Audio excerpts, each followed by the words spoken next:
देखिए, पिछले वीडियो में अपन इतिहास के बारे में जान चुके थे, उसके प्रकारों के बारे में जान चुके थे। वो इतिहास के पिता कहा जाता है हेरोडोटस को, और भारतीय इतिहास का जनक कहा जाता है मैगस्थनीज को। ये देख चुके थे, ठीक है। और कार्ल मार्क्स और जे.एन. ब्यूर के अनुसार इतिहास की परिभाषा देख चुके थे। अब इस वीडियो में देखने वाले हैं जो इतिहास को 3 भागों में बांटा गया है। प्राग ऐतिहासिक काल, प्राग ऐतिहासिक काल। तो अपन देखें प्राग ऐतिहासिक काल, मतलब प्राग ऐतिहासिक काल और आद्य ऐतिहासिक काल, और ऐतिहासिक काल 3 भागों में बांटा गया है। तो अपन पढ़ने वाले हैं प्राग ऐतिहासिक काल के बारे में। तो प्राग ऐतिहासिक काल क्या होता है, इसके बारे में जो जो क्वेश्चन आने वाले हैं एसएससी सीजीएल वगैरह, इसमें तो सब कुछ देखेंगे। तो पहला देखते हैं कि इसे कहा जाता है, इसी को कहा जाता है पाषाण काल।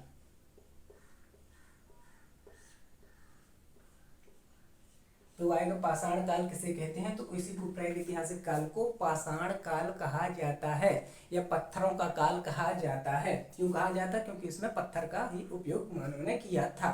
अब अगला आएगा कि इसका सन क्या था। तो ये सबसे बड़ा काल था।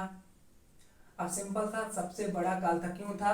क्योंकि ये चला था 25 लाख। लाख को बोलते हैं पेटी, और खोका बोलते हैं करोड़ को। करोड़ को बोलते हैं खोका। तो मैं पी लिख रहा हूं और यहाँ पे लिख रहा हूं 3K। के मतलब होता है हजार, हजार होता है। ये यूट्यूब की भाषा है। अब जब हमारे 1300 सब्सक्राइबर पूजे, जब हमें पता चला कि के कहलाता है, 1000 पूजे तो 1 के लिख गया, ठीक है। तो ये होता है के मतलब हजार होता है, 1000। तो ये हो गया प्राग ऐतिहासिक काल। अब देखो इतना बड़ा चला, 25 लाख बीसा पूर्व से, बीसी बोलते हैं, ठीक है। तो उससे यहाँ तक चला, तो सबसे बड़ा काल रहा कि ना रहा, ठीक है, सबसे बड़ा काल है। अब एक क्वेश्चन आया था यहीं पे, यहीं से एक क्वेश्चन आया, एक क्वेश्चन यहीं से ये आ गया कि इसमें मानव का कितने प्रतिशत क्या है, इतिहास है। तो वो है 99%। तो इसमें मानव का 99% इतिहास है, 99% इतिहास। ये क्वेश्चन आ चुका है।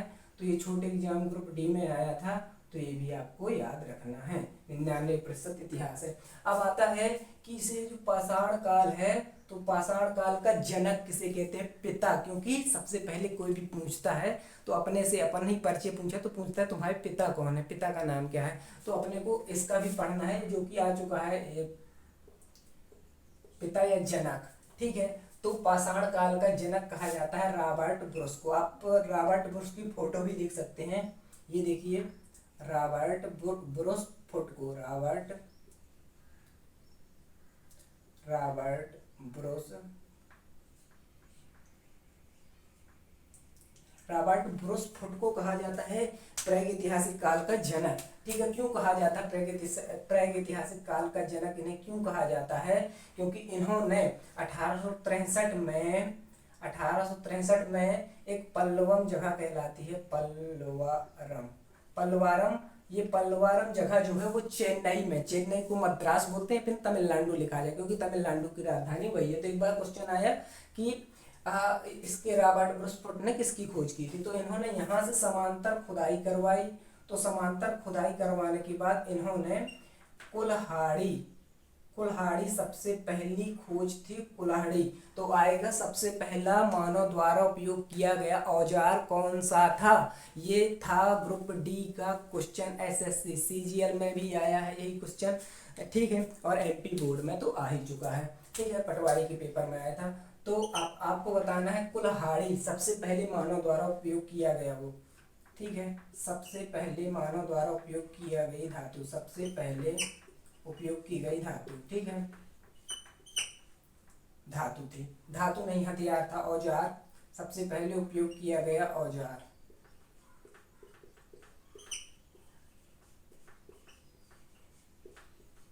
आप कुल्हाड़ी का देख सकते हैं, किस प्रकार से कुल्हाड़ी बनाई जाती थी, आप इसमें चित्र में देख सकते हैं, ठीक है। तो ये कुल्हाड़ी थी, सबसे पहले उपयोग की गई मानव द्वारा, यही क्वेश्चन आ चुका है, ठीक है। अब ये पल्लवरम आया, पल्लवरम कहाँ है? वो है मद्रास में, मद्रास चेन्नई को मद्रास बोलते थे पहले, तो मद्रास में है, ठीक है। तो ये मद्रास हो गया। अब यहाँ से और क्वेश्चन क्या आ सकता है? तो क्वेश्चन आया, वो क्वेश्चन आपका आया कि रॉबर्ट ब्रुस कौन थे? तो रॉबर्ट ब्रुस थे पुरातात्विकता, ये यूपीएससी का क्वेश्चन है, यूपीएससी। तो पुरातात्विकता प्लस थे भूगर्भ वैज्ञानिक, भूगर्भ वैज्ञानिक थे, ठीक है, भूगर्भ वैज्ञानिक थे। तो रॉबर्ट ब्रूस की जो थे तो भूगर्भ वैज्ञानिक थे, और उन्होंने पुरातात्विकता और भूगर्भ वैज्ञानिक थे। कुछ लोग अलग बताते हैं, आप देख सकते हैं, गूगल भी यही बता रहा है कि भूगर्भ वैज्ञानिक और पुरातात्विकता थे, ठीक है। अब देखिए, अब ये हो गया। अब क्या आएगा पूरा इससे क्वेश्चन, तो इससे ये क्वेश्चन क्या आया, एक इससे क्वेश्चन आया कि जो प्रागैतिहासिक काल है, प्रागैतिहासिक काल, तो उसमें किसके साक्ष्य मिले। तो उसमें देखिए क्या है, इसमें पुरातात्विक जो है लिखित स्रोत नहीं मिले, मतलब लिखा कुछ भी नहीं मिला है। तो इसमें लिखित स्रोत नहीं मिले, तो इसकी अपने को जानकारी कैसे मिली। तो इसकी अपने को जानकारी मिली है, सिक्के वगैरह रहते हैं, आपने देखा होगा जो पुराने सिक्के बंद हो गए हैं, चौन्नी हो गया, अठन्नी हो गया, तो इनसे अपन उनसे अनुमान लगाए कि उस समय चलते थे। किसी किसी में चित्र भी बने रहते हैं, तो उनसे सिक्कों से, तो उससे पता चला पुरातात्विक स्रोतों से। पुरातात्विक स्रोत वही कहलाते हैं, पुरातात्विक स्रोत। तो पुरातात्विक स्रोत क्या कहलाते हैं, सिक्के हो गए, मोहर हो गई, सिक्के, मोहर, मूर्ति, भवन, इमारतें, इसके अलावा ये अभिलेख, तो इनसे प्राप्त हुआ। तो अभिलेख आपने देखा होगा जो जिसमें 4 सिंह बने रहते हैं, तो वो भी एक अभिलेख है। तो अभिलेखों, इनसे जानकारी प्राप्त हुई है। अब यहाँ से क्वेश्चन जो आता है वो आता है कि भारतीय पुरातात्विक के जनक किसे कहा जाता है। तो भारतीय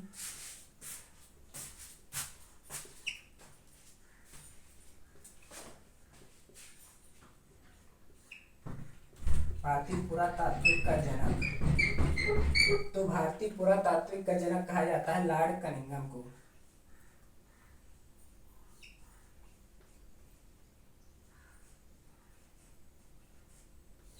तो लॉर्ड कनिंघम को कहा जाता है पुरातात्विक का जनक। अब ये क्वेश्चन आ चुका है, और ये आया है एमपीपीएससी पटवारी, एमपीपीएससी पटवारी, एमपीएसआई। तो ये क्वेश्चन पूछा जा चुका है, आप देख सकते हैं, ठीक है। अब इसके बाद जो आता है क्वेश्चन, अब यहाँ से क्या आता है, यहाँ से क्वेश्चन आता है कि विश्व का जो पुरातात्विक संग्रहालय है वो कौन है। तो विश्व का पुरातात्विक संग्रहालय, विश्व का पुरातात्विक संग्रहालय, तो विश्व का पुरातात्विक संग्रहालय कहाँ है, ये क्वेश्चन आया था। तो विश्व का पुरातात्विक जो संग्रहालय है वो है कोपेनहेगन में, कोपेनहेगन।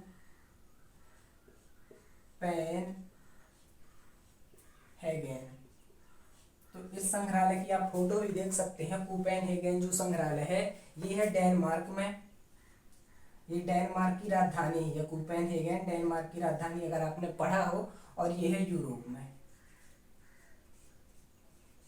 ये कहाँ है, डेनमार्क है, यूरोप में, और ये डेनमार्क की राजधानी है। ये सबसे कोपेनहेगन है जो सबसे बड़ा नगर है, सबसे बड़ा नगर, ठीक है, और डेनमार्क की राजधानी है। तो ये क्वेश्चन आया यूपीएससी में, ठीक है। तो यूपीएससी पे आया, तो ये हुआ जो पुरातात्विक स्रोत थे। इसके अलावा जो ये मध्य भारत में है, तो भारत का पुरातात्विक संग्रहालय मानव संग्रहालय, जिसे इंदिरा गांधी संग्रहालय कहते हैं, वो भी लिखवा रहे हैं, ठीक है। तो अपन देख लेते हैं पुरातात्विक संग्रहालय कौन सा है। तो ये बिठा दिया, ठीक है, आप लिखते जाना था, आपको क्या है कि हम तो इसमें बता रहे हैं, बस हो गया, ठीक है। तो आपको अगला जो है हो सकेगा तो इसका डिस्क्रिप्शन में लिंक डाल देंगे, ठीक है। मतलब ये अब आएगा भारत का पुरातात्विक संग्रहालय कौन है। भारत का पुरातात्विक संग्रहालय, तो भारत का पुरातात्विक संग्रहालय है मानव संग्रहालय।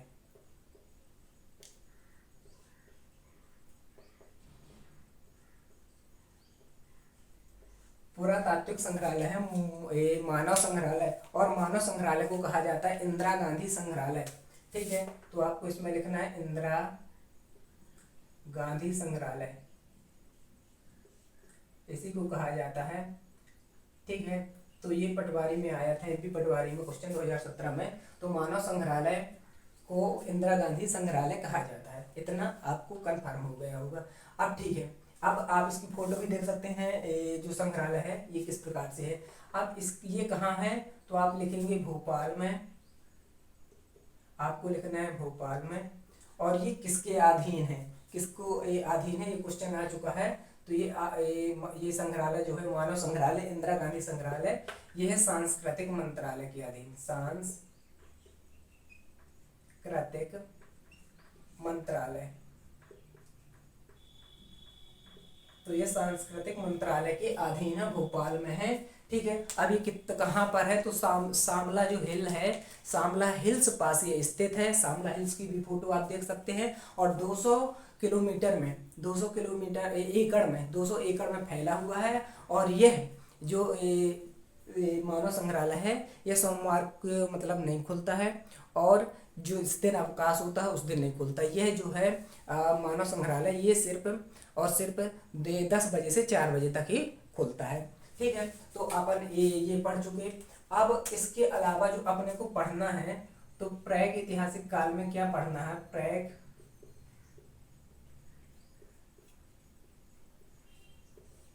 प्रागैतिहासिक काल है तो उसमें क्या पढ़ना है। तो देखिए, एक हुए क्रिस्टमन थॉमसन, देखिए इसको बांटा गया है पुरापाषाण, इसे पाषाण काल भी कहा जाता है। ठीक है, तो यहाँ पे लिख लो पाषाण काल, आ जाता है पाषाण काल, मतलब पाषाण काल को ही बांटा गया। तो पुरापाषाण के बाद मध्य पाषाण, और मध्य पाषाण के बाद आता है नवपाषाण। अब तीनों कालों को पढ़ना है, और इनको पढ़ने के बाद अपना जो है इन तीनों कालों को पढ़ लिया तो अपना हो जाएगा खत्म ये आदि ऐतिहासिक काल। बस इस सिंपल सा यहीं से क्वेश्चन आते हैं। ठीक है, तो पुरापाषाण काल को अब देखिए, एक हुए क्रिस्टमन थॉमसन,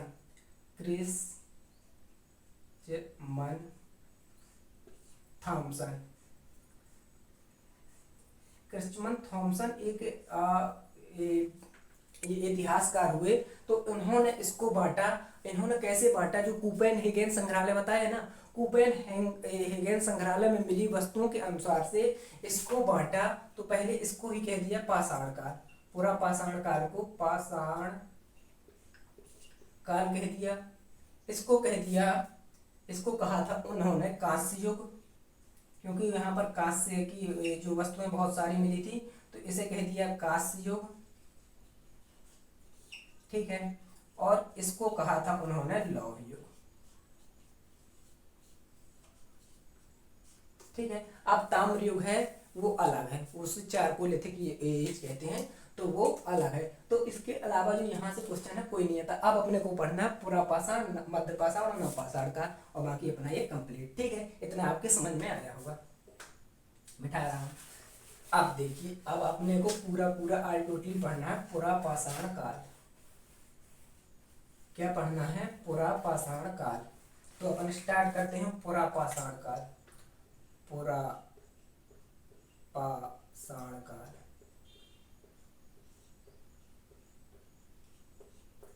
अब देखिए पुरापाषाण काल, अब पुरापाषाण काल आया तो पहला क्वेश्चन यही आता है कि पुरापाषाण कब से कब तक चला।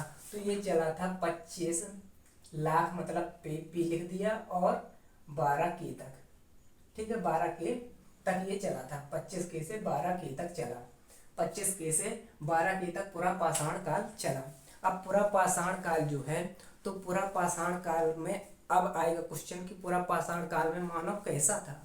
ठीक है, तो पहला क्वेश्चन यहाँ से जो आता है, तो अपन सीक्वेंस लिखते जाएंगे, पढ़ते जाएंगे। तो पहला आता है कि इसमें जो था मानव वो था आदि मानव। ठीक है, आदि मानव की भी आप फोटो देखिए, आदि मानव की फोटो, ठीक है। तो इसमें मानव था, आदि मानव था। तो आदि मानव सबसे पहले कहाँ से मिला? तो सबसे पहले मिला अफ्रीका में, ठीक है। सबसे पहले आदि मानव मिला था अफ्रीका में। तो अफ्रीका में एक क्वेश्चन आया कि ये मानव का पालना, मानव जाति का पालना किसे कहा जाता है? क्योंकि सबसे पहले मानव वहीं पला, पालना वही होता है जिसमें मानव सबसे पहले पला हो रहा हो। जैसे लोग बच्चे रहते हैं ना, पालना में रहते हैं, तो मानव जाति का पालना तो कहा जाता है अफ्रीका को। तो मानव जाति का पालना किसे कहा जाता है? तो कहा जाता है अफ्रीका को। अफ्रीका को मानव जाति का पालना कहा जाता है। अब दूसरा क्वेश्चन आएगा यहीं से। अब ये पहले अपन ने, आपने बताया कि मतलब हमने देख लिया आदि मानव कहलाता था, अब ये रहता कहाँ था? अब आएगा निवास। तो निवास, अपने को निवास बताना पड़ेगा कि ये रहता कहाँ था। तो सिंपल सा है, ये रहते थे, इनका जो निवास स्थान था वो निवास स्थान था नदियां, ठीक है। नदियों के पास रहते थे और गुफाओं में रहते थे। आप कहेंगे चलिए ये तो इतना तो हमें पता था कि नदियों के किनारे रहते थे, गुफाओं का क्यों रहते थे? देखिए नदियों से इन्हें मिल जाता था मांस खाने को, ठीक है। मछली मछली मछली पकड़ लेते थे तो वो खा लेते थे। और गुफाओं के पास रहते थे, पहाड़ों की गुफाओं में रहते थे, तो वहां से इन्हें फल फूल मिल जाता था, साग मिल जाते थे, फल फूल। तो ये हुआ मांसाहारी, मांस खाते थे तो मांसाहारी बोलते हैं, इसे बोलते हैं साग खाते थे, साग वगैरह मतलब पत्ती वगैरह खाते थे, तो इन्हें शाकाहारी कहा जाता था। तो एक क्वेश्चन आया था कि मानव कैसा था इस युग का? तो शाकाहारी और मांसाहारी था। अब उसका क्या उद्देश्य था? टोटली उस समय का था उसका उद्देश्य खाना, सिर्फ खाना ही था, मिल जाए कैसे ही मिल जाए। ऐसा भी इतिहासकार बताते हैं कि एक दूसरे को खा लेते थे, बूढ़े जो रहते थे ना तो उनको बचा कर रखते थे कि जब भूख लगेगी और ना मिलेगा खाना तो इन्हीं को खा लेंगे, तो अपने उनको खा लेते थे, ठीक है। तो इन्हें कहा जाता है खनाब दोस्त, खनाब मतलब सिर्फ खाने के लिए ही रहते थे। तो ये क्वेश्चन आ चुका है, ठीक है। मानव कैसा था? खनाब दोस्त था, मतलब उसे सिर्फ अपने खाने की चिंता रहती थी और किसी बात की चिंता नहीं रहती थी। चलिए ये बन जाएगा। अब देखिए, अब ठीक है, कहा कि खाते थे, मछली खाते थे, तो एक आता होगा कि कैसे खाते रहे होंगे। मछली खाते थे तो कैसे खाते थे? ऐसे ही मार के खाते थे। तो किससे मारते रहोगे? पत्थर के औजारों से, ठीक है। तो किससे मारते थे? पत्थर के औजार। तो किसका उपयोग करते थे? पत्थर के औजारों का उपयोग करते थे। अब चलिए ये भी समझदारी आ गई कि पत्थर के औजारों का उपयोग करते थे, ठीक है। ये समझ में आ गया कि पत्थर के औजारों का उपयोग करके मारते थे। तो जैसे किसी को मारना हुआ, बंदूक से मारते हैं या फिर पत्थर से मारा जानवरों को, तो उसे क्या बोलते हैं? शिकार। तो मैं आएगा कि ये इस काल का मानव कैसा था? शिकार को बोलते हैं आखेट करना। तो शिकार को बोलते हैं आखेट करना, शिकार को बोलते हैं आखेट करना। तो इस काल को कहा जाता है आखेटक काल, आखेटक, ठीक है। तो आ जाएगा आखेटक काल किसे कहा जाता है? तो किसको कहा जाता है? इसी को। अब ये शिकार करता था, ठीक है, शिकार करता था, तो इसका शिकार मनोरंजन के लिए भी करता था। तो एक क्वेश्चन आएगा, इनके मनोरंजन का साधन क्या था? तो इनके मनोरंजन का साधन क्या था? वो था शिकार, मनोरंजन का साधन। तो मनोरंजन का साधन इसका शिकार था। अब शिकार था तो इन्होंने क्या किया? शिकार करते थे, ठीक है। अब उन्हीं को आखेट कर लेते थे और मनोरंजन करके साधन था। ये क्वेश्चन आया। अब क्या हुआ? पत्थर को से मारते थे, तो एक बार क्या हुआ कि बहुत एक हाथी निकल रहा था, सोचा इसको मारते हैं यार, कुछ मिल नहीं रहा था, तो उन्होंने बहुत बड़ा पत्थर लेकर आए और कहाँ? पहाड़ के टीले पर रख लिया। और पहाड़ के टीले पर रखने के बाद उसके ऊपर जैसे निकलेगा, सोचा पटक देंगे तो मर जाएगा, तो अपना खाने का हो जाएगा जुगाड़। तो कुछ ऐसा ही हुआ, कुछ ऐसा ही हुआ। उन्होंने उसको पटका और वो पत्थर उनके ऊपर न घल कर नीचे जाकर गिरा दूसरे पत्थर की चट्टान पर और आग लग गई, पूरे में आग लग गई। तो क्या हुआ? आग की खोज हो गई, आग की खोज। तो आग की खोज कब हुई? तो आग की खोज हुई पुरापाषाण काल में। ये मोस्ट क्वेश्चन है, ये और ये आ चुके हैं सीजीएल। अब क्या बताएं, बहुत सारे एग्जामों में आ चुके हैं, ठीक है। तो ये तो अग्निवीर के लिए तो बहुत ही महत्वपूर्ण क्वेश्चन है जो पेपर होने लगे हैं, ये दोनों क्वेश्चन, ठीक है। तो आग की खोज हो गई, ये समझ में आ गया कि आग की खोज हो गई। ठीक है, आग की खोज हो गई। अब क्या हुआ कि जब ये आग लग गई चारों तरफ, तो हाथी वगैरह थे, कई जानवर थे, वो मर गए। अब जब मर गए तो ये जाके खाने लगे। तो ये हाथी मरा हुआ था समझ लीजिए, ठीक है, मर गया था उसमें। अब वो गर्मी के दिन थे तो जल्दी आग भी लग गई, सब कुछ सूखा हुआ था। तो क्या हुआ कि आग की खोज की, आग की खोज की। अब वो जाकर उसे जाकर सब खाने लगे। सब जाके एक तरफ से जैसे कुत्ते खाते हैं ना, तो कुत्तों की तरह ही खाने लगे। आप फोटो में देखिए कैसे खा रहे थे, इस प्रकार से खाते थे। तो इन्हें कहा गया असभ्य थे।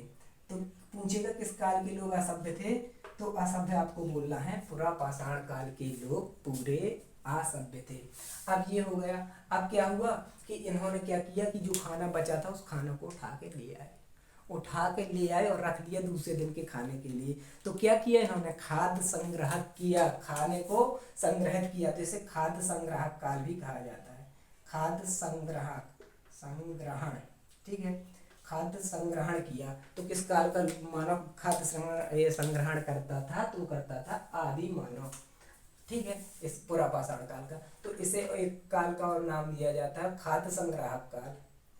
खाद्य ये संग्राहक काल। तो ये एक देखिए, एक दो तीन, तीन बहुत ही महत्वपूर्ण क्वेश्चन है जो आपके पेपरों में आएंगे, और एक ये चौथा। बस इसके अलावा आप ना कुछ याद कीजिए, नहीं हो रहा तो बाकी ये तो करना ही है। मनोरंजन का साधन क्या था। चलिए ठीक है, आपकी ये समझ में आ गया, समझ में आ गया। अब यहाँ से जो आप मिले हैं भीमबेटका वगैरह मिले हैं, तो इनके बारे में पढ़ लेते हैं। भीमबेटका की खोज का भी हथनोरा वगैरह तो सबको देख लेते हैं। ठीक है, मैप से देखते हैं।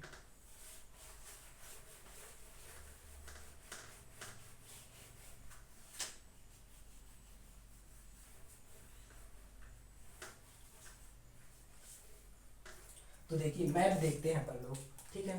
मैप से देखते हैं कौन सी चीज़ें कहाँ से मिली हैं, जो इसकी महत्वपूर्ण चीज़ें हैं, महत्वपूर्ण क्वेश्चन है।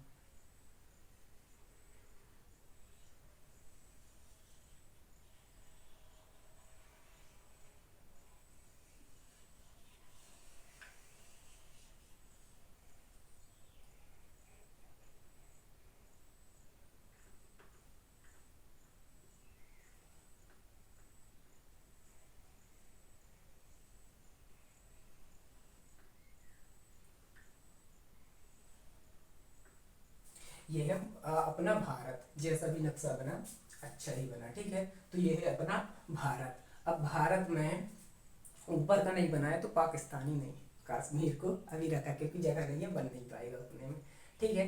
तो वहाँ उसकी जरूरत भी नहीं है। तो पहला आता है यहाँ से क्वेश्चन पुरा पाषाण काल से, ठीक है, पुरा पाषाण काल से। तो जो क्वेश्चन आते हैं, पहला आएगा भीमबेटका कहाँ से मिली है। तो अपना जो ये है अपना मध्य प्रदेश।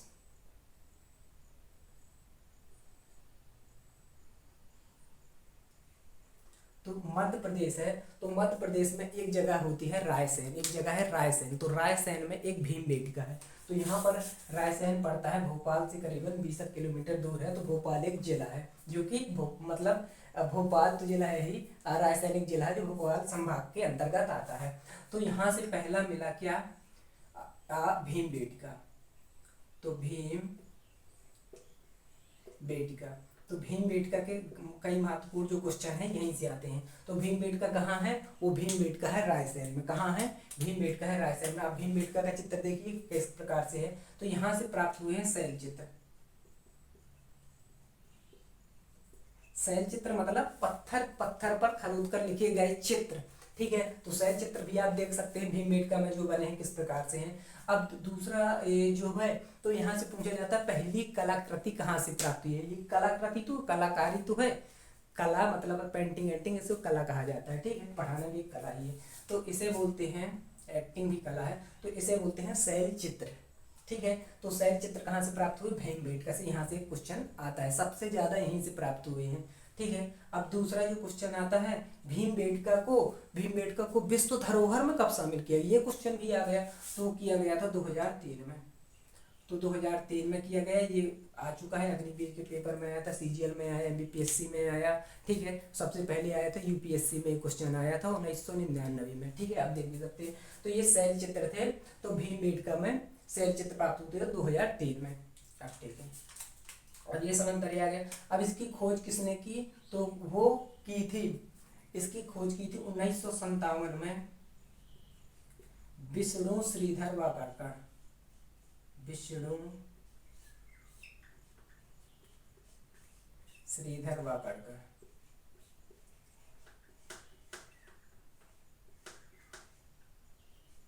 अब देख लीजिए वाकाडकर क्या है, जब छठ में पढ़ते थे तो हमारा वाकाडकर गलत हो जाता था, अभी सही है वो देख लीजिएगा, वैसे सही ही होगा। तो विष्णु श्रीधर वाकाडकर, ये छठवीं में क्वेश्चन थे, ठीक है, भीमबेटकर के बारे में जो हम पढ़ते थे एमपी बोर्ड की, ठीक है। अब दूसरा जो यहाँ से क्वेश्चन आता है वो आता है कि एक जगह है सीहोर, सीहोर में एक जगह मिलती है, सीहोर में एक जगह है हथनौरा, तो हथनौरा को यहाँ लिखते हैं, एक जगह है हथनौरा, तो हथनौरा कहाँ है, सीहोर में, ये मध्य प्रदेश में ही है। तो यहाँ से क्या प्राप्त हुआ है, तो वहां पर हुई है मानव का खोपड़ी,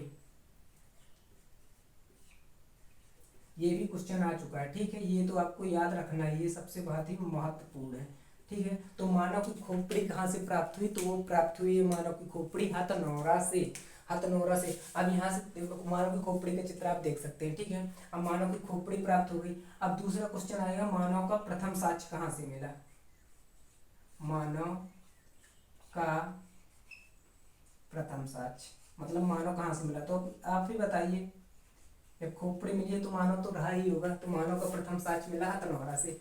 ये दो महत्वपूर्ण क्वेश्चन जो यहाँ से आ सकते थे, ठीक है। अब अगला क्वेश्चन जो है, अगला क्वेश्चन आता है एक और, यहाँ से देख लीजिए, यहाँ से नहीं, यहाँ से देखते हैं। यहाँ है सतलज, सतलज नदी यहाँ से बह रही है, यहाँ पर एक सोहन घाटी, सोहन घाटी। तो सोहन घाटी जो है वो सोहन घाटी है सतलज नदी के किनारे। एक वाडिया नाम के एक इतिहासकार पुरातात्विक हुए, उन्होंने खोज किया था इस सोहन घाटी की, तो उन्हें इसका जनक कहा जाता था। ये क्वेश्चन आता नहीं है, फिर भी आपको ध्यान रखना चाहिए। तो यहाँ से प्राप्त हुए हैं चापर प्लस चापिंग, चापर और चापिंग प्राप्त हुए। अब ये चापर और चापिंग क्या है, चापर और चापिंग है क्या, ठीक है। तो देखो चापर क्या कहलाता है, चापर एक पत्थर है, ये दोनों औजार हैं पत्थर के औजार। तो एक जैसे ये पत्थर रहता है ना, इस पत्थर को एक तरह से इसमें धार बनाया और लोगों पे मारने लगे, तो इसे बोल जाता है चापर। और अगर इसमें दोनों तरफ धार बना दिया इस पत्थर को और उनको मारने लगे, तो इसे बोल जाता है चापिंग। तो इनका यहाँ से ये मिले चापर और चापिंग। तो ये जैसे कैसेट नहीं होती, तो कैसेट को ऐसे तेज से फेंकते तो कितनी तेज गति से जाती, कहीं फेंक के देखे ना, बहुत तेज गति से जाती, स्पीड से जाती और दूर तक जाती। तो ऐसे ये बनाते थे और इसको ऐसे करके फेंकते थे तो बहुत दूर जाते थे और वो मर जाता था जानवर। तो इन्हें कहते थे चापर चापिंग, और इनका उपयोग जानवरों को मारने के लिए करते थे, ठीक है। अब इसके अलावा जो क्वेश्चन आते हैं, तो आप कहेंगे और कौन क्वेश्चन आते हैं, तो एक क्वेश्चन और आता है यहाँ से, यहाँ से एक क्वेश्चन आता है पल्लवन, पल्लवरम, पल्लवरम ये बता चुके हैं, पल्लवरम से कुल्हाड़ी प्राप्त हुई है और ये है चेन्नई में, ठीक है। यहाँ पर चेन्नई है, चेन्नई आ जाए, मद्रास आ जाए या फिर तमिलनाडु आ जाए, ये क्वेश्चन आ चुका है। पहला औजार यही था, ठीक है। तो आएगा पहला औजार कौन सा था, वो तो पल्लवरम से प्राप्त हुआ है क्या, वो थी कुल्हाड़ी। अब हो गए दो हथियार हो गए। अब इसी को जब ये जैसे ये औजार है ना, ये जो पत्थर था, इस पत्थर को इस तरफ से नहीं, ऊपर से ऐसे ऐसे यहाँ पर बना दी जाती, तो ऊपर से पैनी वो निकाल दी जाती थी, तो ऐसी कुल्हाड़ी होती थी। आप इसमें देख सकते हैं किस प्रकार से कुल्हाड़ी थी, ठीक है। तो फोटो में देख सकते हैं आप कुल्हाड़ी किस प्रकार थी। पल्लवरम हो गया। एक यहाँ पर एक जगह है महाराष्ट्र में, एक जगह महाराष्ट्र में है, उसका नाम है कोलेगांव। तो महाराष्ट्र में एक जगह है कोलेगांव, तो कोलेगांव से क्या प्राप्त हुआ, तो बस्तियों के साक्ष्य मिले हैं। किसके साक्ष्य मिले हैं, बस्तियों के। तो आप यहाँ पे लिखेंगे बस्तियों के साक्ष्य मिले हैं कोलेगांव से।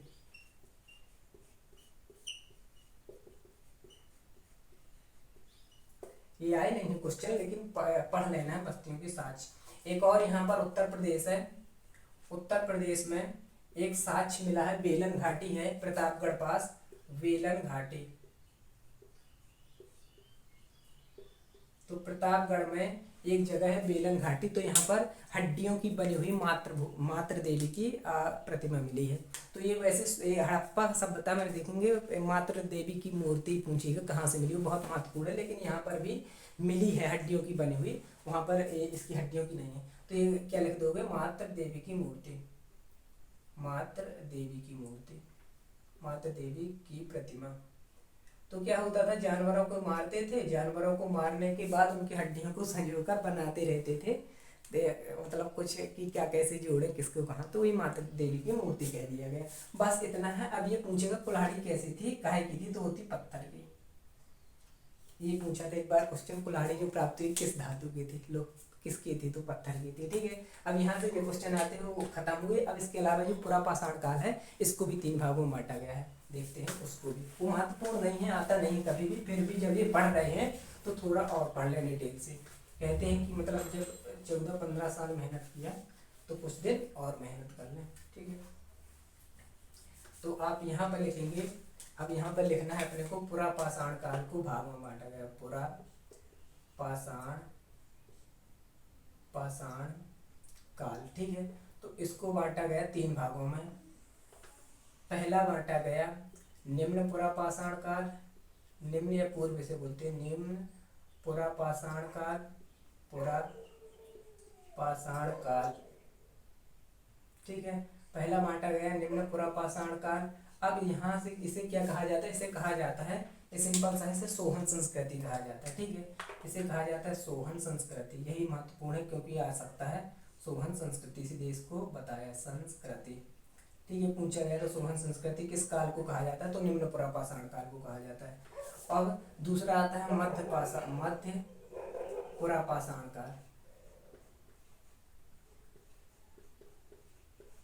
तो आता है मध्य पुरा पाषाण काल, तो इसे कहा जाता है फलक संस्कृति, क्योंकि फलक के जो औजार थे ना, फलक संस्कृति इसलिए कहते हैं, फलक नुमा हथियार मिलने लगे थे इस काल में। ठीक है, तो इसे कहते हैं फलक संस्कृति। अगला आता है मध्य पुरा पाषाण काल। अब आता है लास्ट और अंतिम आता है उच्च पुरा पाषाण काल।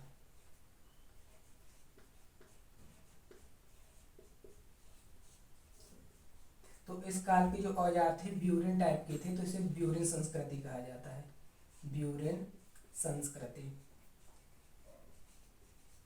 ब्यूरिन संस्कृति कहा जाता है। अब यहाँ से आता है क्वेश्चन एक आया यूपीएससी में कि सांधव गुफा, मतलब सांधव गुफा अफगानिस्तान में, अफगानिस्तान। तो यहाँ से एक यूपीएससी में क्वेश्चन आ गया बहुत ही महत्वपूर्ण था, जो आ गया कि जो पूरा पाषाण काल है उसमें से एक वस्तु प्राप्त, मतलब एक जगह प्राप्त हुई है, विदेशी जगह जो प्राप्त हुई है वो कौन सी है, वो है सांधव गुफा, ये अफगानिस्तान में है। ठीक है, तो इसको आपको ध्यान में रखना है। एक और पूछा शुतुरमुर्ग के अंडे का छिलका कहाँ से प्राप्त हुआ, वो हुआ बांदा से और उच्च पुरा पाषाण काल में, इसी से संबंधित है। एक और इससे संबंधित है, वो है शुतुरमुर्ग का अंडा, शुतुरमुर्ग का अंडे का छिलका, अंडे का छिलका, और ये प्राप्त हुआ यूपी उत्तर प्रदेश के बांदा में, उत्तर प्रदेश के बांदा जिले में इसका छिलका प्राप्त हुआ सबसे पहले। तो यही महत्वपूर्ण था, और इससे उच्च पुरा पाषाण काल से हमें लगता कोई भी क्वेश्चन नहीं आएगा। देखते हैं अगले वीडियो में मध्य पुरा पाषाण काल और नव पुरा पाषाण काल।